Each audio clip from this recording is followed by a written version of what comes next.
Namaskar. Imagine you're watching a cricket match, international cricket match between India and Australia. And every single person who's watching the match and those playing the match know that the umpire is compromised. What would happen to the match? What would happen to the fairness of the match? What would happen to the outcomes? How would you feel as somebody who's participating in the match? This is exactly what is happening in the Indian stock market. Over the last few years, larger and larger numbers of people have been investing in India's stock market. They invest their hard-earned, honestly earned savings in the stock market. And it is my duty as leader of the opposition to bring to your notice that there is a significant risk in the Indian stock market because the institution that governs the stock market is compromised. Now I'm going to explain to you exactly how. Hindenburg research की ताज़ा report के बाद एक बार फिर देश की राजनीति में भूचाल आया हुआ है। यही वजह है कि विपक्ष ने सरकार पर ताबड़तोड़ निशानेबाजी की है। रिपोर्ट में आरोप लगाया है कि अडानी समूह की वित्तीय अनियमितताओं के जुड़ी ऑफशोर कंपनियों में बाजार नियामक सेबी की चेयरपर्सन माधवी बुच और उनके पति धवल बुच की हिस्सेदारी है। अमेरिकी वित्तीय शोध कंपनी की पिछली रिपोर्ट के बाद सेबी को ही अडानी समूह के कथित भ्रष्टाचार और अनियमितताओं की जांच करनी थी, लेकिन अब हालिया रिपोर्ट के बाद हितों के टकराव को लेकर सेबी प्रमुख की आलोचना हो रही है। हालांकि माधवीपुरी बुच और धवल बुच ने एक बयान जारी कर हिंडनबर्ग रिसर्च के आरोपों का खंडन भी किया है, लेकिन लोकसभा में विपक्ष के नेता राहुल गांधी ने सेबी के अध्यक्ष के खिलाफ आरोपों से संस्था की ईमानदारी पर गंभीर सवाल उठाए हैं। वहीं नेता सुप्रिया श्रीनेत ने आरोप लगाया कि जब सेबी की चीफ ही अडानी महाघोटाले में शामिल हो तब भला उससे किसी निष्पक्ष जांच की उम्मीद कैसे की जा सकती है। आता था, स्टॉक मैनिपुलेशन होता था, कैसे राउंड ट्रिपिंग हो रही थी, ये सारे चार्जेस हिंडनबर्ग ने लगाए। तो इसकी जो जांच है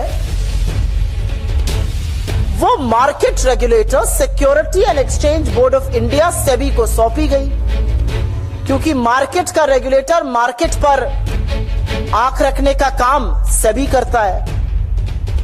पर अब जो हिंडनबर्ग रिसर्च पार्ट 2 का सनसनीखेज खुलासा आया है, उसके मुताबिक सेबी की प्रमुख माधवी बुच और उनके पति धवल बुच उन्हीं ऑब्सक्योर बर्मुडा या मॉरिशस फंड में इन्वेस्टमेंट कर रहे थे जिनके साथ गौतम अडानी के भाई विनोद अडानी का संबंध था।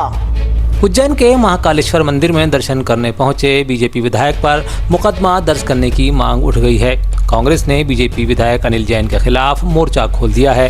कांग्रेस विधायक महेश परमार का आरोप है कि अनिल जैन ने महाकालेश्वर मंदिर समिति के नियमों का उल्लंघन किया है। सरकार में जो भाजपा के लोग बैठे हैं वो इस तरह से नियम तोड़ रहे हैं, जिसका कड़ा से विरोध करते हैं। ये हल्ला बोल। वहीं मध्य प्रदेश के पीसीसी चीफ जीतू पटवारी ने भी सोशल मीडिया पर सवाल दागा है। जीतू पूछते हैं कि क्या मुख्यमंत्री के गृहनगर में नीति नियम क्या भगवान से भी ऊपर और अलग हैं? कानून कायदे क्या आम श्रद्धालुओं पर ही लागू होते हैं?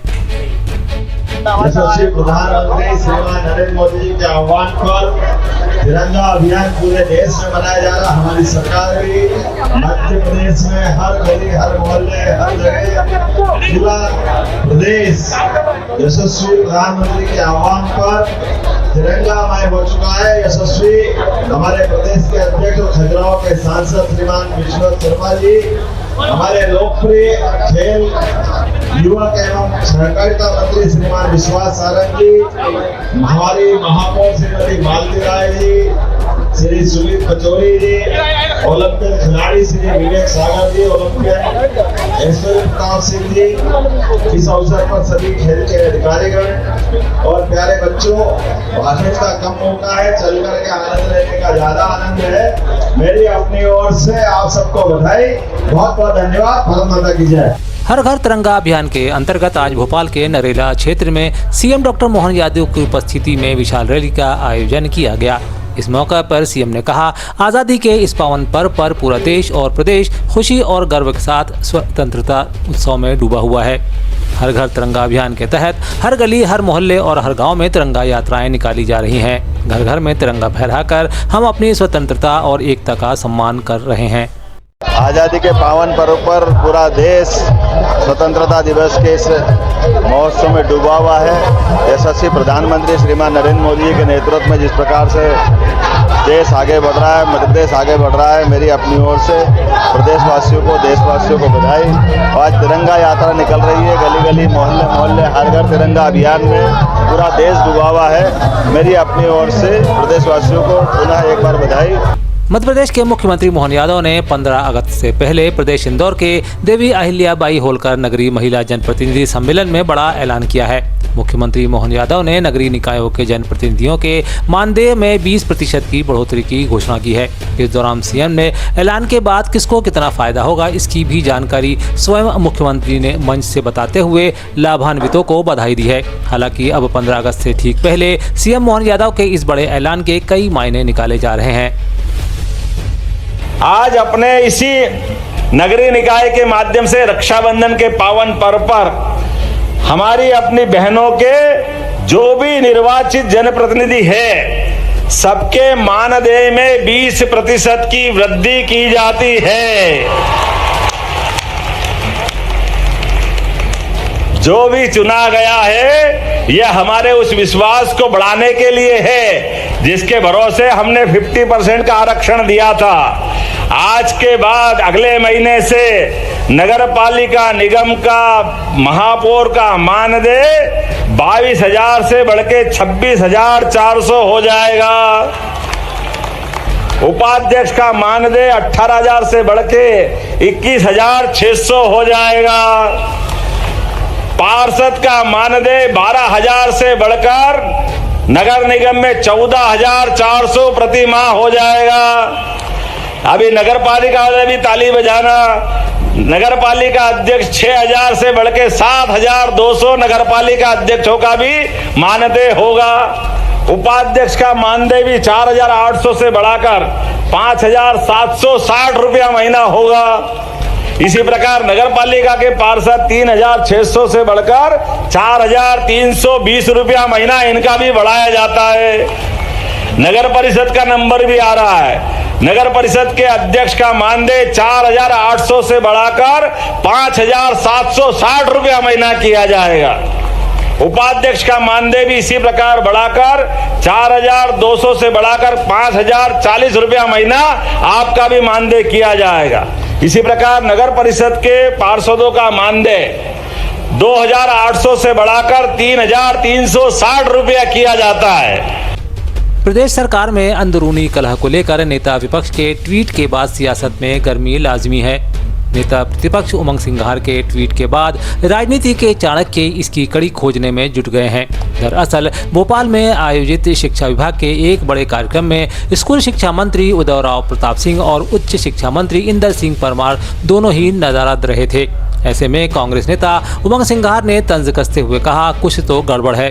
दरअसल मुख्यमंत्री मोहन यादव ने रविंद्र भवन में आयोजित सम्मान समारोह में छात्राओं से संवाद किया और समग्र शिक्षा अंतर्गत सैनिटेशन अभियान के अंतर्गत 57 करोड़ की बड़ी राशि सिंगल क्लिक के जरिए खातों में अंतरित की थी। लेकिन इस शिक्षा विभाग के कार्यक्रम में मंत्रियों की दूरी ने विपक्ष को सरकार के निशाने पर ला दिया है।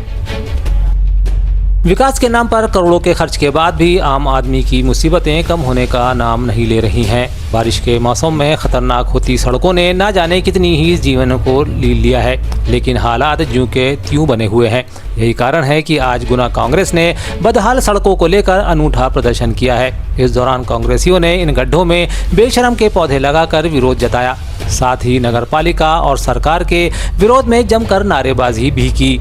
माननीय नगर पालिका अध्यक्ष जी से हमारा कहना है कि सड़क डामरीकरण तो दूर, सीमेंट कंक्रीट का निर्माण तो दूर, 2 वर्ष हो गए। आपको नगर प्रशासन के साथ माननीय नगर पालिका अध्यक्ष जी को साथ में लेना चाहें तो हमारे विपक्ष के सभी पार्षद वालों के साथ मिलकर हमने क्यों 2 वर्ष में शहरों को भ्रमण नहीं किया, कहाँ सड़कों की हालत खराब है, कहाँ नहीं है। और एक विशेषण इसमें यह है कि 1 वर्ष पूर्व खड्डों को भरने के लिए जब बारिश आती है, बारिश के मौसम के पूर्व नगर पालिका हमेशा पूर्व की नगर पालिकाएं क्रेशर और चूरी मुरम की व्यवस्था करती रही हैं। जहाँ सड़कों की व्यवस्था नहीं होती या कार्य में विलम्ब होता है। लेकिन तकलीफ की बात यह है कि बीते 1 माह पहले टेंडर हुआ है, 1 वर्ष नगर पालिका क्या कर रही थी, क्या जनता के प्रति उनके उत्तरदायित्व नहीं है?